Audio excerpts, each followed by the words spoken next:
This is Akashvani. In the program Spotlight, now we bring you an exclusive interview with Union Minister R.K. Singh on the achievements and vision of Ministry of Power and New and Renewable Energy. The interviewer is Nirbhay Kumar, journalist. Power sector has undergone major reforms in recent years. The man behind all the policy actions is Power Minister Mr. R.K. Singh. He is with us today. Welcome, sir, to Akashvani. Thank you. The world has recognized the effective reforms carried out by India in the power sector. India is no longer a power deficit country. It has indeed been a transformational journey. How was this made possible, and what are the new targets the ministry has set for itself? Actually, the journey has been really transformational. When this government came to office, you had thousands of villages. One problem was, of course, access. Imagine, even 68 years after independence, you had thousands of villages which had not seen electricity, and hundreds and thousands of hamlets, and millions of homes, in fact 29 million homes, had not seen electricity after 68 years after independence. Can you imagine that? The Prime Minister, he pledged that he'll connect every village in 1,000 days. That task devolved upon us. We did it in 987 days, 13 days before the target date. We connected every village. We connected every hamlet. Thereafter, we decided to connect every home, and we connected 29 million homes in 19 months. This was the largest and the fastest expansion of access ever in the history of electricity in the world. So we transformed our country from a country with problems of access to a country where access is now universal. Electricity access is universal, number one. Number two, we were deficit in power. Who can forget the long hours of load shedding in most areas of the country in the 2012-13 decades before 2014? You had long interruptions, load shedding in the power sector across the country. We've transformed that, and today we are surplus. We've taken our established capacity to 421,000 megawatts. We added almost about 190,000 megawatts in the past 9 years. And today we are surplus. So the maximum demand which has been reached is 223,000 megawatts. My established capacity is 421,000 megawatts. Now we are exporting electricity to Nepal, to Bangladesh, a little bit to Myanmar. That's how we have transformed it. Connected the whole country to one grid so that we can transfer power, whatever power is required to any corner of the country, we can transfer that. So the transfer capacity has been increased to 120,000 megawatts. We constructed almost 190,000 circuit kilometers of transmission lines. And it is one grid, integrated grid, running on one frequency with one national control center. This is the largest integrated grid in the world. And this has many modern features. It has some of the latest design transmission lines, 800 kV, HVDC, etc., which is the cutting edge in the world. We have some of the transmission lines which are at the highest reaches in the world. Transmission line to Leh Ladakh, which is the highest reach in the world, right up to the borders of Myanmar, everywhere. Then we strengthened the distribution systems. We spent almost about 210,000 crores on the Dindyal IPDS and Subhagya. And we constructed 2,980 substations. We upgraded almost about 4,000 substations, 8.5 lakh circuit kilometers of HT lines and LT lines, 725,000 transformers. And as a result of all this, now the availability of power in the rural areas has gone up from 12 hours a day to almost about 22 hours. In the urban areas, it's gone up to 23.5 hours. So we have brought in the rights of consumer rules, which says that 24/7 power is your birthright. And no distribution company has the right to do load shedding. If any distribution company does gratuitous load shedding, they'll pay you a compensation. We brought this in the rules, and exhorting people to complain wherever there is load shedding. We've identified 1 or 2 areas where the load shedding is happening, and we are writing to the concerned states that why is this happening? Because we have sufficient power. And we have strengthened the system so there should not be any question of load shedding. So that's what we did. The second thing which we did was that we made it viable. Distribution system, the power sector was not viable. You had many power plants which had gone sick. Why? Because they had not been paid. And the outstanding dues of generation companies was almost about 135,000 crores. That has been brought down to almost about 68,000 crores. We have halved it. The current payments are up to date. Now the power has suddenly become viable, and the shares of all the power companies have gone up. So that's the transformation we've done. This happened because we put in place rule-based system which prescribe timely payment of subsidy, which prescribe that the tariff will be fixed on a timely basis, that the tariff will be cost reflective, etc. We've done all that. So that's how we made it viable. We have emerged as the fastest country in undertaking energy transition. Because of climate action, because of the worries about global warming. So energy transition is now something which is imperative around the world, and every country is carrying out energy transition. We have emerged as a leader in that, because our rate of growth of renewable energy capacity is one of the fastest in the world. Right, sir. So, Centre has taken many measures to persuade and encourage states to improve the financial health of DISCOMs.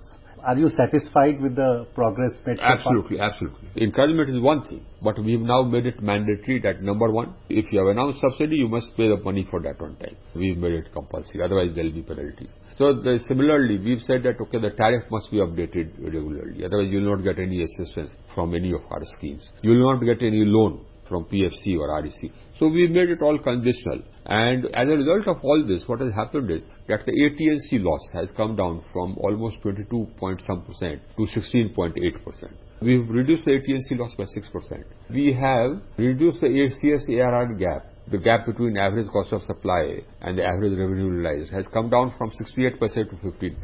But some of the states are providing free power even to consumers who are in middle or high income brackets. How sustainable is this?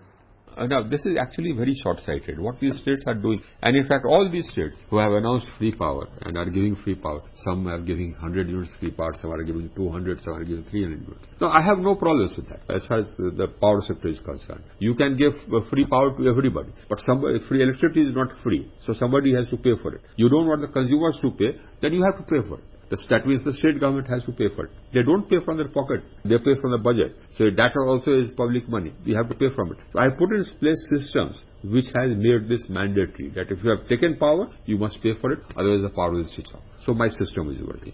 But the problem is, not in my sector, but the problem is financial for the states. I have got a study done. All these states who have announced freebies, free electricity, 100 units, 200, 300, including Delhi, which used to be so cash rich, which had such huge revenue. They are all borrowing money to give free subsidy. So they are actually burdening the future generations. Whatever loans they are taking, that has to be repaid. So it will be the future generations will have to repay it. Now they have created liabilities by borrowing, so the future generations will not have any money to construct roads or maintain hospitals, maintain schools. So all these people are irresponsible. That's my statement. And so power tariff for commercial use remains high in the country, and industry has been complaining about it. Is there a scope for reduction in tariff, and to what extent? The problem is with cross subsidy. You see, in a desire to give electricity at low cost, etc., to consumers, they have used cross subsidy and raised the prices for commercial and industrial sectors. As a result of that, the commercial and industrial sectors are reeling under very high tariff. Now, the tariff policy, national tariff policy, which has the force of law, says that the cross subsidy should not be more than 20% and it should be brought down gradually. The law also says that. But these people, they are not doing that. Actually, the cross subsidy was way more than 20%. We put in place systems to make sure that the cross subsidy is brought down. So it will be brought down gradually. So it is actually cross-subsidized, and what they are doing is that for the poorer consumers, they are charging less. So that money, that burden is passed on to the commercial and the industrial sector. Now, as far as the industrial sector is concerned, if you make tariff of electricity high, then industrialization will not happen. If industrialization does not happen, your country does not grow. And if industrialization does not happen, you don't provide jobs. And so share of renewable has been on the rise and now account for nearly 43% in total power generation in the country. So actually now India is different. Now in most sectors we are a world leader. In renewable energy we are a world leader. Our rate of growth of renewable energy is one of the fastest in the world. Yes, sir. But there was 50% target set for 2030. At current pace, it seems India would achieve the 50% target before 2030. How hopeful are you, sir? You see, first in COP21 in Paris in 2015, we pledged that by 2030, 40% of our capacity will be from non-fossils. But we achieved that 9 years in advance. We achieved that target in 2021. In 2021, we crossed 40%. Today, 43% of my capacity is non-fossil. 43%. So we are way beyond target. So that's why in Glasgow, we increased our NDCs, we increased our pledge. We said that by 2030, 50% of our capacity will be non-fossil. I will achieve that because I'm already at 43%. I have about 186,000 megawatts of non-fossil fuel capacity. By 2030, I'll have almost 65% of my capacity from non-fossils, not 50%. And sir, on local manufacturing, there has been a lot of emphasis. So how Atmanirbhar we are in solar module manufacturing? We are growing. My capacity for manufacturing solar cells and modules has gone up. It is now almost about 28,000 megawatts. My capacity for manufacturing cells has gone up to almost 6,000 megawatts. And by 2030, module manufacturing capacity will go up to almost about 100,000 megawatts because we had production-linked incentive schemes, 2 of them. Both were very successful. And under that, almost 48,000 megawatts of capacity for manufacturing cells and modules is coming up. And out of that, 24,000 megawatts of capacity will be from polysilicon onwards. Right. So we'll be emerging as an exporter. In wind energy, we have already a major exporter. And there were discussions earlier about having interconnected power grid across the South Asian region. How is the plan progressing? We are making progress on that. We have finalized agreements with the United Arab Emirates, which is with the cabinet for approval. With Saudi Arabia also, that is with the cabinet for approval. With Sri Lanka again, we have finalized the discussion. So we are already connected with Bangladesh and Myanmar. So it's in progress. And sir, what should be the G20 action plan for global energy transition? As I said, we are a leader in energy transition. Our energy transition is ahead of the target which we had set for ourselves. It's ahead of what we had pledged in COP. But every other country has recognized that. When we met, all the energy ministers met in Goa, and we took note of this, and we decided together that the transition to renewable energy needs to be accelerated. You know, the technology problems are, one of course is storage. Because if we have too much of renewables without storage, then you will end up by wasting energy. So storage is one problem. So we had a PLI for storage. We will have another PLI for storage. So that is one aspect which I'll push. The other thing which we discussed was about green hydrogen. We decided on that, there should be harmonization of standards for green hydrogen. We decided that there should be free and open trade on green hydrogen, green ammonia, clean hydrogen, clean ammonia. So this also we agreed. We agreed on the importance of access because there are already more than 730 million people without access to electricity. So we agreed on that. We also agreed that technology transfers need to happen to help the developing countries for carry out energy transition, and financial assistance needs to be given to some developing countries to help in the energy transition. We discussed all that. It was really great to have you on Akashvani. My pleasure. Thank you. You were listening to an exclusive interview with Union Minister R.K. Singh on the achievements and vision of Ministry of Power and New and Renewable Energy. The interviewer is Nirbhay Kumar, journalist. This program was produced and presented by the News Services Division of Akashvani. You can listen to it on our mobile app, News on Air. This program is also available on our YouTube channel, News on Air Official. You may share your feedback about this program through email at airnsdtalks@gmail.com or WhatsApp on 928-909-4044.